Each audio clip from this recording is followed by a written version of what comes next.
L'un des principaux suspects, Ali Reza Polat, 35 ans, était encore à la barre ce matin lors du procès des attentats de Charlie Hebdo et d'Hypercacher.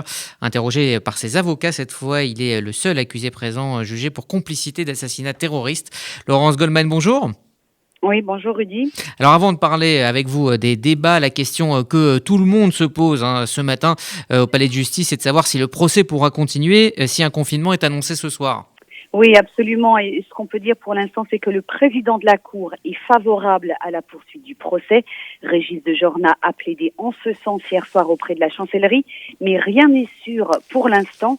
Selon une avocate des parties civiles que j'ai interrogée ce matin, plusieurs éléments indiquent que ce procès pourrait être suspendu. Elle cite le procès du Mediator, de grande ampleur également, et qui a été interrompu pendant le premier confinement en mars dernier.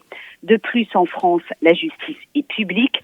Un procès, sauf décision contraire, ne peut se tenir qu'en présence de public, ce qui posera problème, bien sûr, en cas de reconfinement général. Et puis, il y a les risques sanitaires avec le rebond actuel de l'épidémie.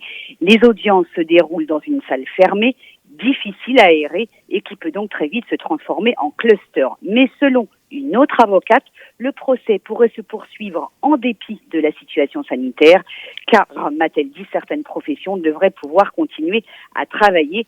Suspense donc devant cette cour d'assises spéciale, un suspense qui devrait être levé d'ici demain matin, après les annonces d'Emmanuel Macron ce soir à 20h. Alors je le disais en introduction, Ali Reza Polat était à la barre ce matin, interrogé par ses avocats. Oui, absolument, Rudy. L'audience a débuté ce matin avec l'interrogatoire par ses avocats d'Ali Reza Polat. Cet interrogatoire n'avait pu se tenir hier. Même tonalité ce matin, mais en plus calme. Le principal accusé dans ce procès nie toujours toute implication et toute connaissance des projets terroristes de Koulibaly et des frères Kouachi. Maître Coutempère lui demande ensuite quels sont ses projets s'il est acquitté. Rappelons que Polat a passé son temps à dire qu'il aimait l'argent, allant jusqu'à se vanter de ses exploits dans diverses escroqueries. Un rapport pénitentiaire souligne d'ailleurs que sa réinsertion, le jour où il sortira de prison, pourrait poser problème. Polat a du mal à répondre. « Ouais, je vais me calmer », dit-il. Mais, insiste son avocate, concrètement, vous resterez dans les rails ? Je vais me calmer sur le trafic de drogue, sinon ma mère va me prendre la tête, répond-il, des déclarations qui ont laissé la salle très dubitative. Le président évoque ensuite le cas de Djamel Begal, expulsé de France vers l'Algérie en 2018. Djamel Begal, qui est considéré par la justice comme le mentor des frères Kouachi, devait être entendu comme témoin, mais, explique le président, il est introuvable. Régis de Jorna propose alors de passer outre. Mais il est libre, demande maître Mesguer. Oui, répond le président. D'autres témoins qui auraient également dû être entendus ne le seront finalement pas.